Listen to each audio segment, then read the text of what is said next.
Welcome, नमस्कार। आप देख रहे हैं आईबीसी 24। मैं हूं आपके साथ विजय कुमार पंड्या। बुलेटिन की शुरुआत करेंगे छत्तीसगढ़ से।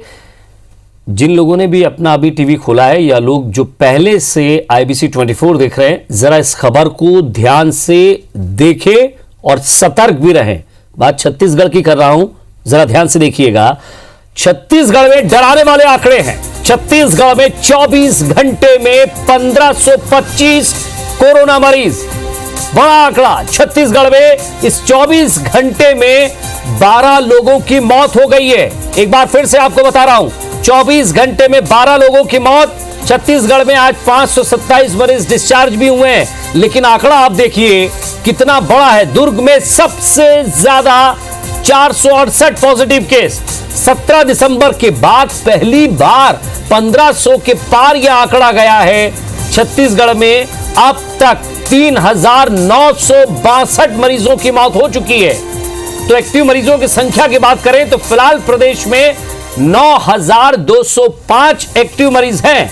अब तक 3,25,678 संक्रमित हुए हैं।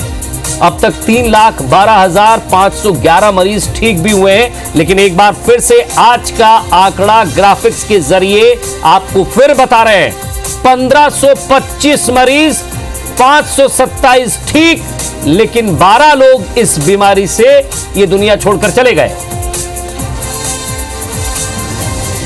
और ज्यादा बातचीत के लिए हमारे संवाददाता विनय वर्मा हमारे साथ जुड़ गए हैं। विनय, एक बार फिर से ऐसा लग रहा है कि जो लॉकडाउन में स्थिति थी उससे भयंकर स्थिति आज यहां नजर आ रही है।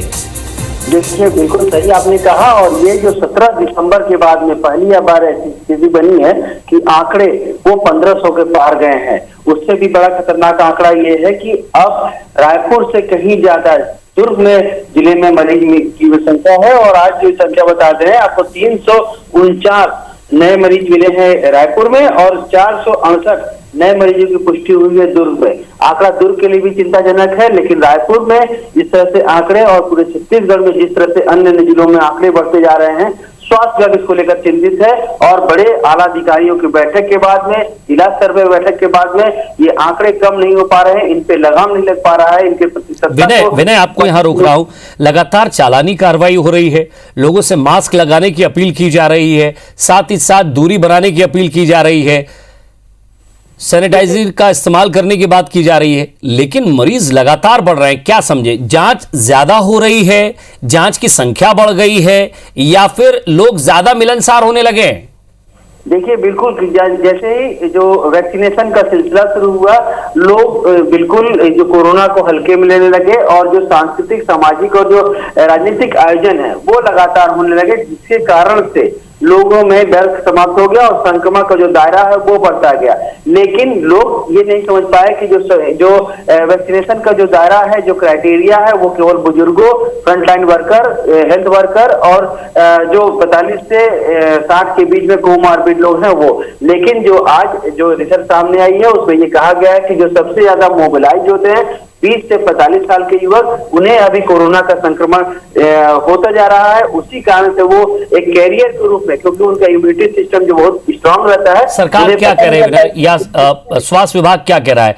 जो वैक्सीनेशन सेंटर है वो ज्यादा बढ़ाए जाएंगे, कैसी स्थिति है? क्योंकि अब जब इस तरह के आंकड़े आ रहे हैं, वाकई ये डराने वाले हैं। देखिए, जैसे ही ये आंकड़े सामने आए हैं, तत्काल स्वास्थ्य विभाग ने एक नया आंकड़ा जारी करके ये बताया है कि अब तक 53 लाख से अधिक लोगों की सैंपल जांच की गई है, जिसमें से जो 13 लाख जो लोग वो संक्रमित पाए गए हैं। साथ साथ में 13,54,000 से अधिक लोगों को कोरोना का जो टीकाकरण है वो दिया गया है और इनमें से सभी को डोज लगाया जा रहा है। लेकिन इसमें से ये बात तो कही जा रही है कि जो वैक्सीनेशन सेंटर बढ़ा करके लोगों को टीकाकरण का दायरा बढ़ाया जाएगा। लेकिन अभी भी जो चिंताजनक विषय है कि जो सबसे ज्यादा 20 से 45 साल के लोग वो मोबिलाइज होते हैं, उन्हें टीकाकरण की अभी तक व्यवस्था नहीं। चलिए, सरकार को, प्रशासन को जरूर ध्यान देना होगा, उनकी जिम्मेदारी तो है ही, और साथ ही साथ जनता की भी जिम्मेदारी है। बहुत बहुत शुक्रिया विनय। लेकिन एक बार फिर से जो छत्तीसगढ़ के लोग हैं या जो छत्तीसगढ़ में रहते हैं या छत्तीसगढ़ में आ रहे हैं, जरा एक बार इस आंकड़े की तरफ नजर डालें। 1525 ये कोई स्कोर नहीं है, ये मरीजों का आंकड़ा है। ठीक हुए हैं 527, और ये 12 का जो आंकड़ा है जरा ध्यान से अच्छी तरह से समझ लें। इसके ऊपर क्या लिखा है? मौत।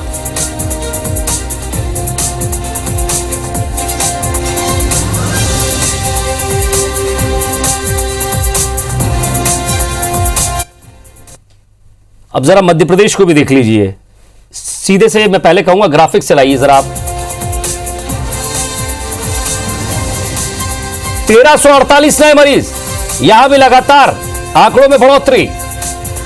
मौत की अगर बात की जाए तो यहां जरूर कंट्रोल हुआ है, 2 लोगों की मौत हुई है, लेकिन मौत तो मौत है।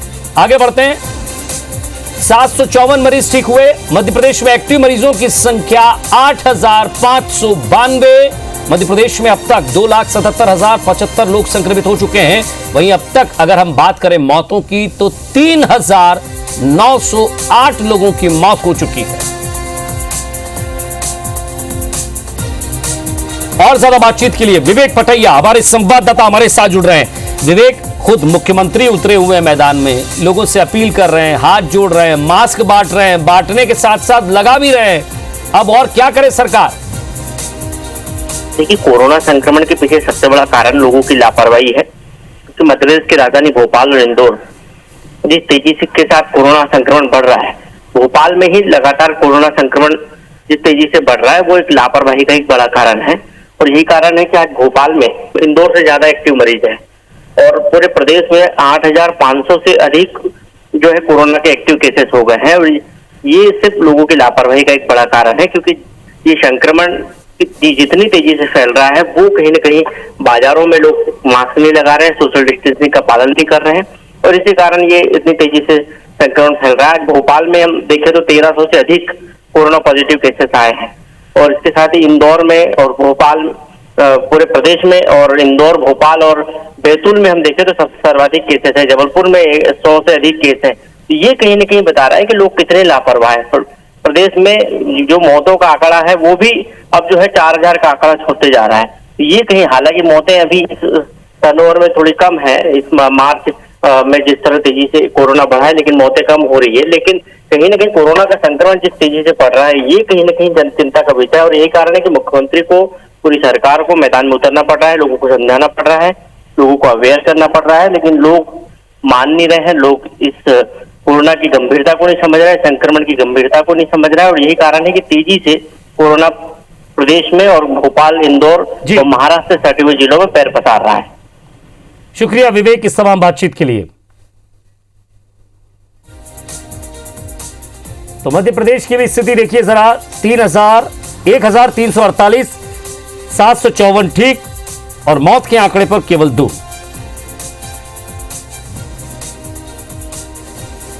जो दर्शक अभी देख रहे हैं, इसे कहते हैं मास्क। अगर आप नहीं समझ पा रहे हैं तो इसका इस्तेमाल कीजिए, दूरी बनाए रखिए। मध्य प्रदेश छत्तीसगढ़ में रहते हैं तो जरा थोड़ा सा संभल कर रहिए, क्योंकि आंकड़े फिर तेजी से बढ़ रहे हैं। आगे बढ़ते हैं। एमपी में बढ़ते कोरोना को लेकर सीएम शिवराज हर दिन समीक्षा कर रहे हैं, वहीं वो खुद भी लोगों के बीच जागरूकता फैला रहे हैं। भोपाल के 6 नंबर मार्केट में मेरी सुरक्षा मेरा मास्क अभियान की शुरुआत की गई। इस दौरान सीएम शिवराज ने मास्क नहीं लगाने वालों को अपने हाथों से मास्क पहनाया। उन्होंने कहा कि लोगों को जागरूक करने के लिए अभियान चलाया जा रहा है। उन्होंने लोगों से अपील की कि मास्क पहने और सुरक्षित रहें।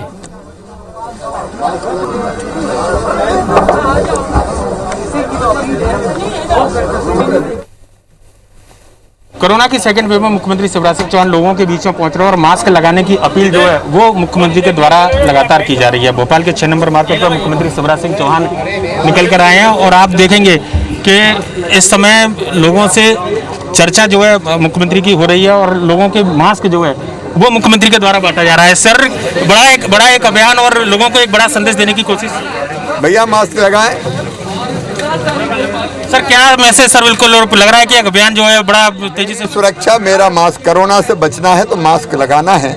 मास्क ही संक्रमण से बचाव का सबसे प्रभावी उपाय है और इसलिए सबसे प्रार्थना कर रहा हूँ अपने लिए, अपनों के लिए, कृपया मास्क लगाएं। सर, सायरन भी कल बजा के और पूरा एक मैसेज देने की कोशिश की जाएगी। पूरे प्रदेश में अवेयरनेस कैंपेन चलेगी और सायरन बजा के भी लोगों को अवेयर करेंगे। सब मास्क लगाने का संकल्प लेंगे। तो देख सकते हैं मुख्यमंत्री शिवराज सिंह चौहान है और आज भोपाल के 6 नंबर मार्केट में खुद मुख्यमंत्री निकले हैं। यहाँ पर लोगों से मुख्यमंत्री अपील कर रहे हैं कि लोग मास्क लगाएं।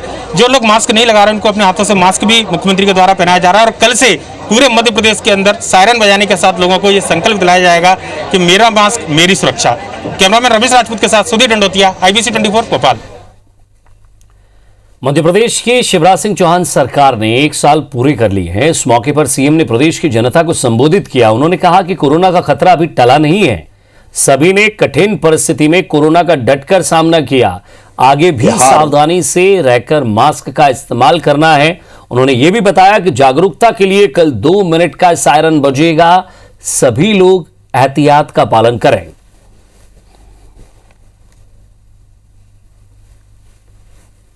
दिनों रात परिश्रम करके खड़ी करने का प्रयास किया। लेकिन एक बात मैं और आज कहना चाहता हूं, कोरोना का संकट अभी टला नहीं है। दूसरी लहर अभी आई है। ये लहर पिछली लहर से भी ज्यादा खतरनाक दिखाई दे रही है। आपसे केवल एक ही प्रार्थना है, कोरोना से लड़ना है तो सावधान रहना है। और सबसे प्रभावी उपाय है हम मास्क लगाएं, फेस मास्क। कोरोना से हो रही मौतों के मामले में छत्तीसगढ़ देश का चौथा राज्य बन गया है। केंद्र सरकार की रिपोर्ट आने के बाद कांग्रेस बीजेपी में अब वार पलटवार जारी है। उधर शिक्षा विभाग ने स्कूलों को बंद करने का आदेश कल ही दे दिया था, लेकिन स्टाफ के लिए स्कूल आना अनिवार्य किया गया है। साथ ही ऑफलाइन होने वाले सभी प्रशिक्षण भी रद्द कर दिए गए हैं। छत्तीसगढ़ में कोरोना की स्थिति दिन ब दिन भयावह होती जा रही है। केंद्रीय स्वास्थ्य मंत्रालय ने कोरोना पर एक रिपोर्ट जारी की है। इसमें कोरोना से हो रही मौत के मामले में छत्तीसगढ़ 6वें पायदान से छलांग लगाकर चौथे स्थान पर पहुंच गया है। देश में 86% मौत केवल 6 राज्यों में हो रही है। सूबे के कैबिनेट मंत्री मोहम्मद अकबर ने कहा कि सरकार रोकथाम के उपायों पर काम कर रही है। वहीं कैबिनेट मंत्री अमरजीत भगत ने केंद्र सरकार पर दोहरा रवैया अपनाने का आरोप लगाया है। आने वाले समय में अधिक सतर्कता बरतने की जरूरत है और उच्च स्तरीय एक बैठक मुख्य सचिव के अध्यक्षता में भी एक बैठक करके और क्या क्या और किया जा सकता है इसके बारे में भी निर्णय होना बाकी है। कोविड-19 वायरस का संक्रमण वैश्विक है, पूरा विश्व उससे जूझ रहा है और जिस प्रकार से भारत सरकार को सभी राज्यों के प्रति अपनी जो दृष्टिकोण रखनी चाहिए उसमें कहीं न कहीं कमी दिखता है। बीजेपी सरकार की कोशिशों पर सवाल उठा रही है।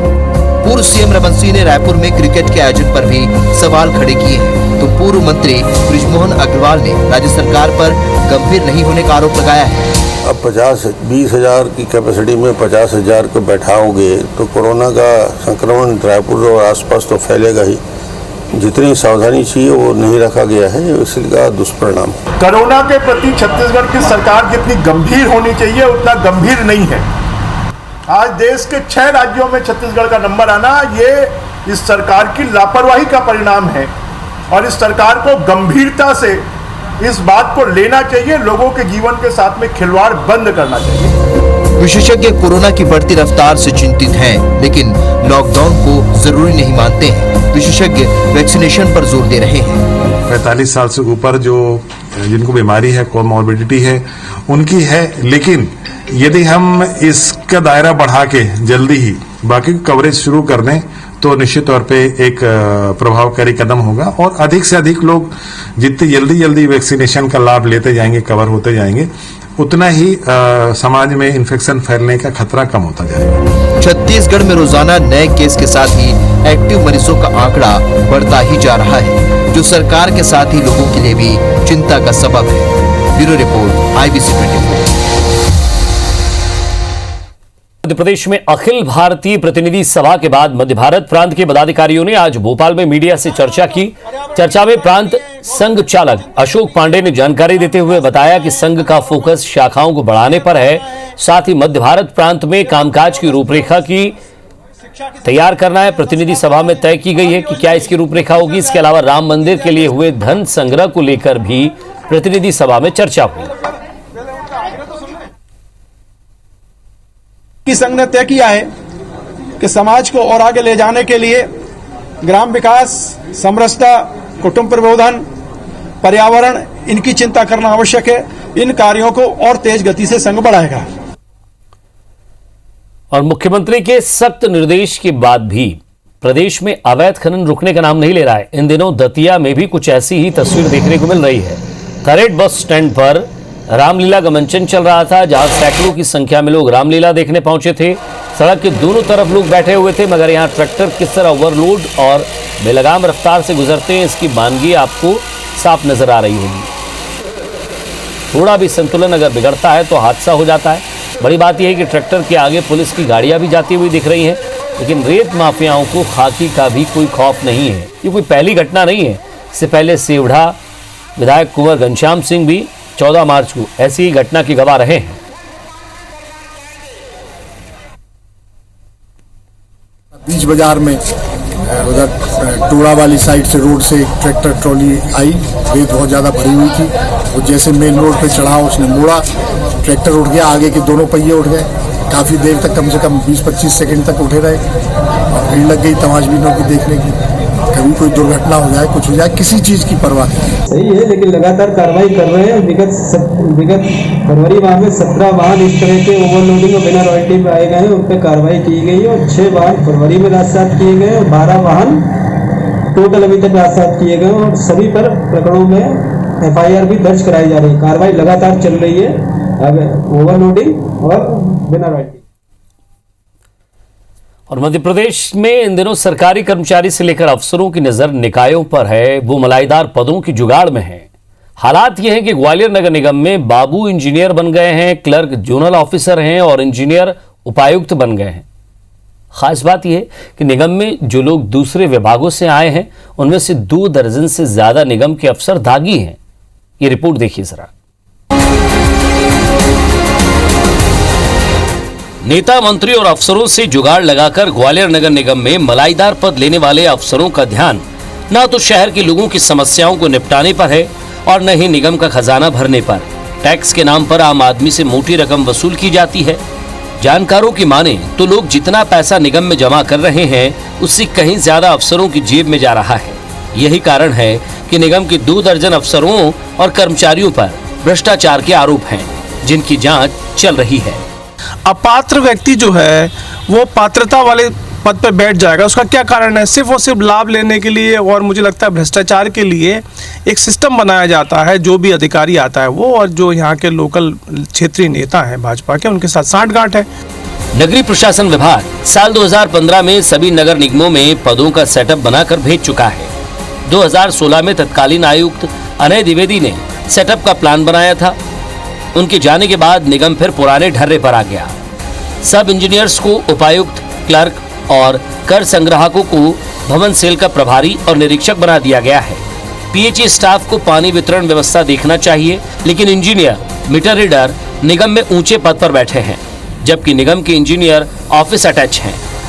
निगम आयुक्त ने बताया कि हम सूची तैयार कर रहे हैं, जल्द ही कर्मचारियों को उनके मूल विभाग में भेजा जाएगा। पूर्व के प्रशासक महोदय के जो संकल्प थे कि कुछ लोगों को वापस भेजा जाए, तो उसके आधार पर हमने कई लोगों की अभी सेवाएं वापस करने का भी वो फैसला किया है, जिसका कमिश्नर UO रेड्डी सर को हमने इसका प्रस्ताव भेज भी दिया है। दूसरा जो जांचें वगैरह जो पेंडिंग है, हम उनको अभी निकाल के ऐसे सभी समस्त प्रकरण ऐसे उसमें तत्परता से उसमें जाँच वगैरह की कार्रवाई की जाएगी, ताकि अगर कोई दोषी अगर उसमें पाया जाता है तो उसके खिलाफ भी कठोर कार्रवाई की जाएगी। योग्यता के विपरीत काम करने की परंपरा नगर निगम में लंबे समय से चली आ रही है। लेखा विभाग में तो कुछ चतुर्थ श्रेणी कर्मचारी लोगों के चेक बनाने का काम भी कर रहे हैं। पेयजल वितरण व्यवस्था में लगातार खामियां सामने आने का कारण भी यही है। नासिर गौरी, IBC 24, ग्वालियर। और आज 67वें नेशनल फिल्म अवार्ड्स की घोषणा की गई, जिसमें मनोज वर्मा की भूलन द मेज को बेस्ट छत्तीसगढ़ी फिल्म का अवार्ड मिला है। पहली बार छत्तीसगढ़ की फिल्म नॉमिनेट हुई थी और उसे अवार्ड भी मिला। मुख्यमंत्री भूपेश बघेल ने भी फिल्म को अवार्ड मिलने पर शुभकामनाएं और बधाई दी है।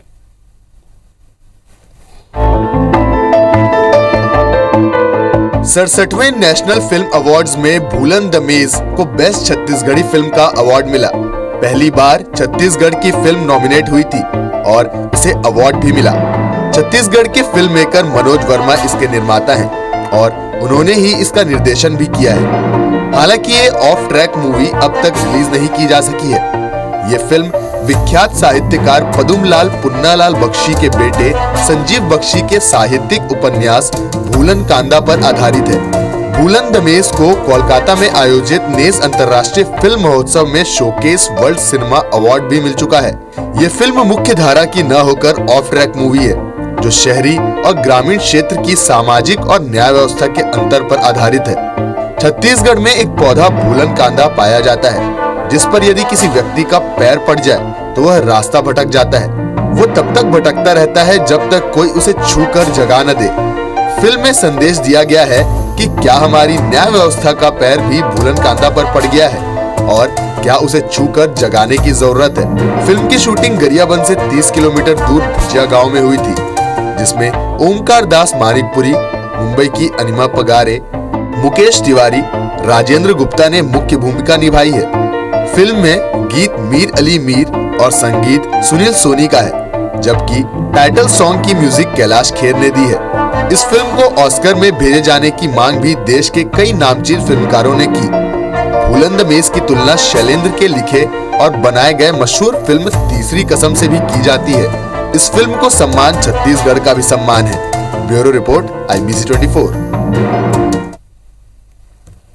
और कोरोना की बढ़ती रफ्तार के बीच एक बार फिर से पुरानी खबर को नई बताकर फैलाने वाले कुछ असामाजिक तत्व सोशल मीडिया पर सक्रिय हो गए हैं, जो कि पिछले साल की खबरों को इस साल का बताकर वायरल कर रहे हैं। IBC 24 आपसे अनुरोध करता है कि ऐसी किसी भी खबर को सोशल मीडिया पर जो आई है उस पर विश्वास ना करें। इससे पहले खुद आप जांच लें। IBC 24 आपको ऐसी खबरों से आगाह करता रहेगा। सही और सटीक खबर के लिए आप IBC 24 देखते रहें।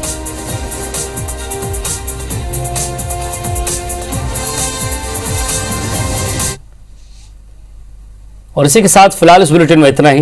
नमस्कार।